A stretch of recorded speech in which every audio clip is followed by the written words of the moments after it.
Sa ulahing adlaw sa pag-renew sa business permit, adlaw nga Biyernes, January 31, 2025, aduna gihapon nagaproseso sa maong dokumento dinhi sa sangguniang panglungsod building sa Davao City kung asa ginaproseso ang mga business permit sa Poblacion District. Mga kabrigada, sanglit na sa ulahing adlaw na kita sa pag-renew sa business permit. Busa dinhi sa sangguniang panglungsod kung asa gina-renew ang mga business permit sa mga naganegosyo sa Poblacion District. Taman sila nga nagadawat og aplikasyon hangtod alas 10 karong gabi.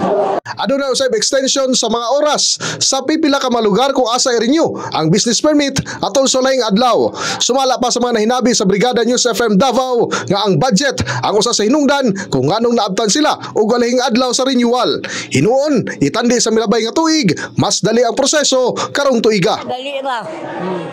Murag sa kaadlaw. Kaya lang. Kaya ra. Kaya siya og isa ka adlaw kung naa na kay pambayad diretso. Sa pambayad. Apo, sa pambayad lang gid ka madugay kay maghulat pa man ka og budget. As of January 22, 2025, maabot na sa 37,135 ka mga business permit renewal ang naproseso. In the heart of changing lives, ako si Brigada Julius Pacot, alang sa 93.1 Brigada News FM Davao, the Music and News Authority.